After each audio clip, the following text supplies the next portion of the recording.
Muy buenas para todos nuevamente. En este nuevo módulo, en este nuevo vídeo, vamos a hablar un poco de optimización bioinspirada o de optimización en general, ¿no?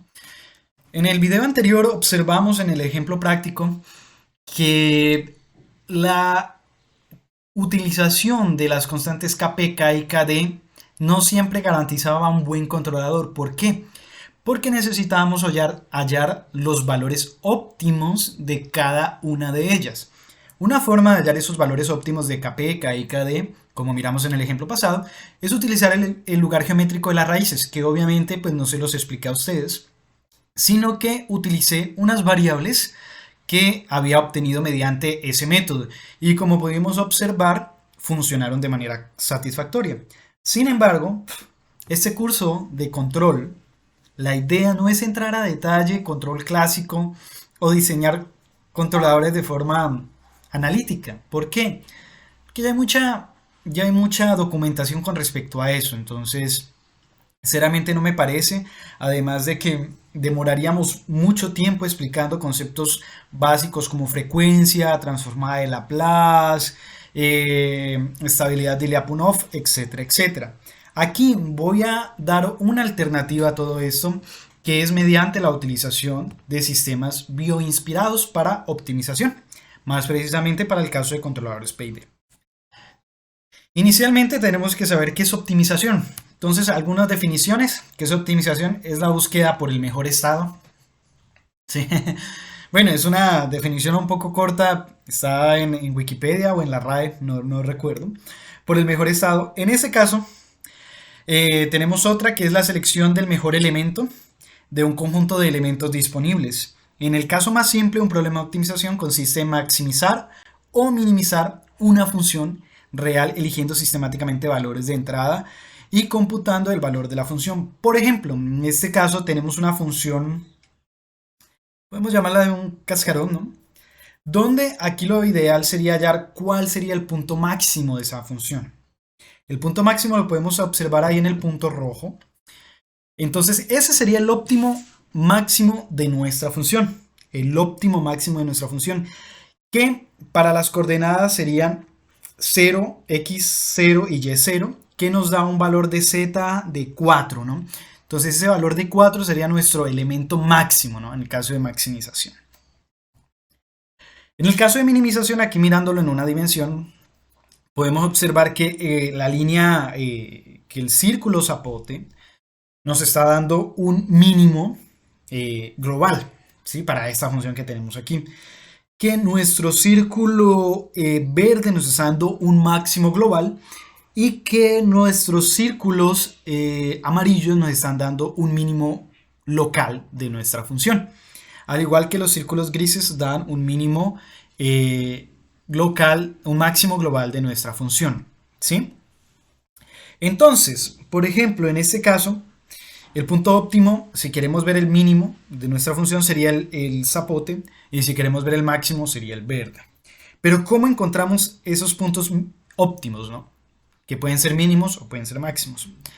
Hay diferentes formas clásicas para hacerlo, como el gradiente descendiente, ¿no? Que es una de las formas más clásicas.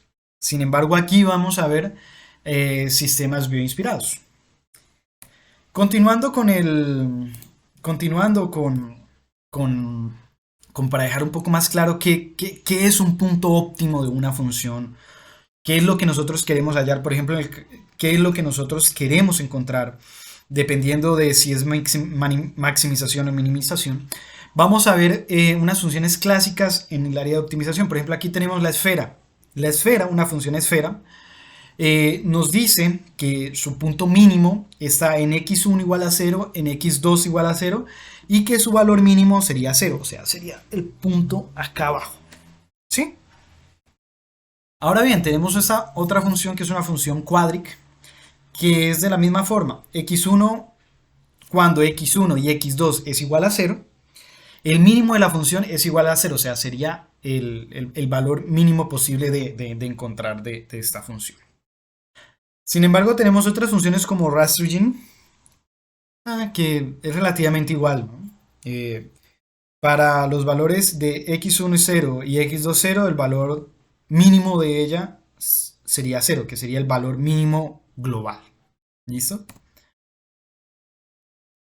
Tenemos igual la función Rosenbrock, que para los valores es x1 igual a 0 y x2 igual a 0, su valor sería de 0, en el caso de minimización, ¿no?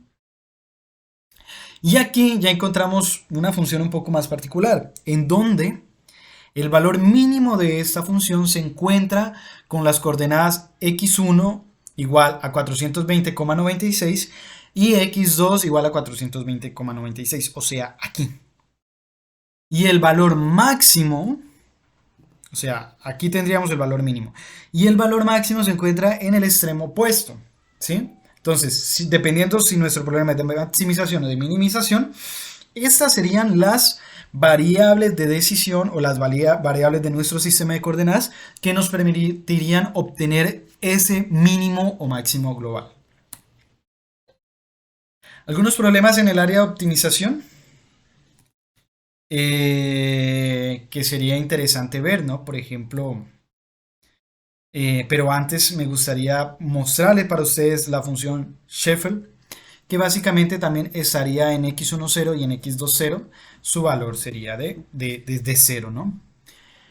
En estos sistemas, en estas funciones de benchmark, ¿no?, que tenemos, ¿cómo nosotros podemos hallar qué coordenadas son las que me generan un valor mínimo, ¿no? Si ustedes pueden observar aquí, tenemos diferentes valles, crestas, en los cuales podemos quedar agarrados en un mínimo local y decir, ah, miren, aquí está el mínimo, y mentiras, solamente que sea un mínimo local. ¿Cómo podemos solucionar eso, no? Aquí inclusive planteamos diferentes problemas a esos mínimos locales. Por ejemplo, es interesante ver que aquí el mínimo global está aquí en ese punto. Sin embargo, puede ser que al momento de implementar un algoritmo de optimización, ellos hallen estos mínimos locales y piensen que son los mínimos globales. Y mentiras. Solo que, ¿qué? Claro, si ellos se apartan de este mínimo, van a maximizar la función. Y eso pues dice, pues hombre, no, yo creo que el valor es menor acá. Pero no saben que después de esta maximización viene una minimización mayor todavía, ¿no? Igualmente sucede aquí, que piensan que el mínimo global está a la izquierda cuando en realidad el mínimo global está a la derecha. Inclusive hay unos aspectos un poco más desafiadores, como por ejemplo el área es igual en todos los lados, o sea, no hay una minimización. Sin embargo, hay un pequeño vacío acá en el cual es el mínimo global. Sin embargo, pues como es un área neutral bastante extensa, no podemos llegar a ese valor de mínimo, ¿no? Entonces es un poco, o sea, tenemos diferentes problemáticas a abordar al momento de intentar hallar ese mínimo o ese máximo global. Ya a partir de ahora voy a hablar de mínimos. ¿Por qué? Porque como estamos intentando hacer es implementar un controlador PID, la idea es minimizar el error estacionario, minimizar el tiempo de asentamiento y minimizar el overshoot, o sea, si nos damos cuenta, o el sobrepico. Si nos damos cuenta, todo es un problema de minimización para este caso. Hay casos como en el sector de petróleos que se intenta es maximizar la producción para maximizar los ganos, las ganancias, ¿no? Entonces ahí es diferente. Para nuestro caso va a ser problemas de minimización. Entonces, muy importante aquí. Muy importante aquí en esta parte, que es donde vienen los algoritmos bioinspirados a ayudarnos a trabajar esa área, esa parte de optimización. Lo bueno de esos algoritmos es que una vez programados, son metaheurísticas que nos pueden ayudar a solucionar cualquier tipo de problema. Entonces, esta optimización bioinspirada es basada en la naturaleza. Puede ser basada en planetas, puede ser basada en abejas, hormigas, enjambre de peces, en algoritmos genéticos, etcétera, etcétera, etcétera. O sea, está basado en la parte de la vida, ¿no? Sistemas bio, ¿no?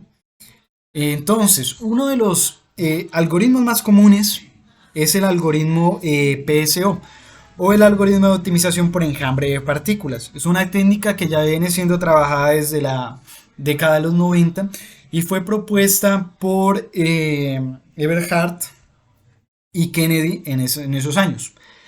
En este caso, el algoritmo de optimización es basado en los enjambres que encontramos en la naturaleza, en enjambre de peces, enjambre de aves, etcétera, etcétera. Aquí podemos ver un pequeño ejemplo de cómo ese algoritmo funcionaría en nuestra función de esfera. Si nos damos cuenta, nuestro punto mínimo es cuando x y y son iguales a 0, en el cual nos da un resultado de nuestra función, que sería el z, que sería igual a 0. Aquí podemos ver cada una de las partículas que representaría cada uno de los de los peces o de las aves, intentando buscar ese mínimo, y lo hallan efectivamente en el mínimo de la función, que sería cuando x y y son igual a 0, que daría un valor de 0 de la función. También tenemos la optimización por enjambre de hormigas, que es interesante. Ellas generan caminos óptimos, ¿no? Ellos generan caminos óptimos en la naturaleza. Entonces es interesante ver de que cómo eso es extrapolable a la optimización, ¿no? de diferentes sistemas. Fue propuesto en la década de los 90 por Dorigo y básicamente es muy utilizado para hallar caminos óptimos, como en este caso, donde tenemos diferentes alternativas de caminos. Sin embargo, nuestro algoritmo nos presenta el camino que consume menos energía y que es más rápido. También tenemos la de evolución, differential evolution, ¿no? De evolución diferencial, que también es basado en la teoría darwiniana, ¿no? De que las especies a medida que pasa el tiempo se van adaptando y van evolucionando para el entorno en el cual viven, ¿no? Este algoritmo fue propuesto en el 97 y básicamente lo que él hace es tomar 3 vectores, sustrae, crea un vector adicional y esa mutación de vectores permite que se vaya hallando puntos más óptimos, ¿no? De alguna forma. Es interesante, es uno de los algoritmos interesantes que nosotros tenemos y es un poco malo en el sentido de que para él funcionar de manera correcta tiene que evaluar muchas veces nuestra función custom, que es lo que vamos a ver ahora más adelante, ¿sí? Entonces, tiene problemas porque evalúa muchas veces en comparación con el PSO, que solamente lo evalúa una vez por iteración. Este algoritmo lo evalúa a veces hasta 3 y 4, hasta 2 y 3 veces, ¿no? Tenemos otros que vale la pena mencionar, que es el GOA, que es basado en grillos, y tenemos el MFO, que es basado en polillas, que también son muy interesantes y son bastante utilizados. Ya aquí en la parte de aplicaciones, ¿no? En el área de aplicaciones, pues en este caso, pues nosotros los vamos a aplicar para el controlador PID, ¿sí?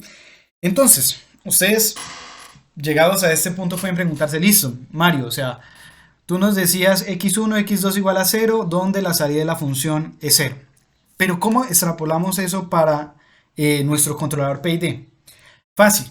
Ya no sería x1, x2 y x3, sino que sería kp, k y kd, en donde esos valores de kp, k y kd nos tienen que dar un valor mínimo de los errores en estado estacionario, en tiempo de asentamiento y en sobrepico. O sea, ¿qué combinaciones de kp, k y kd nos dan el menor valor de error en estado estacionario, el menor valor de error de sobrepico y el menor tiempo de asentamiento? Es esa la analogía.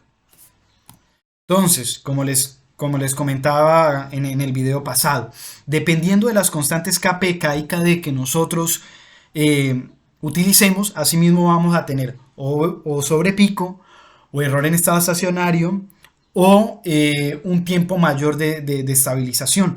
Aquí tenemos un ejemplo claro en donde ellos cogen y mudan kp primero, después ajustan ki, que es la metodología de Siegels y Nichols, Ajustan KP, después ajustan KI y después ajustan KD con unos resultados diferentes, ¿sí? Entonces esa combinación de KP, KI, KD es muy importante y esa combinación de KP, KI, KD la va a hacer nuestro algoritmo bioinspirado para minimizar error en estado estacionario, para minimizar tiempo de asentamiento y para minimizar o sobrepico. Sin más, muchas gracias por este episodio de optimización.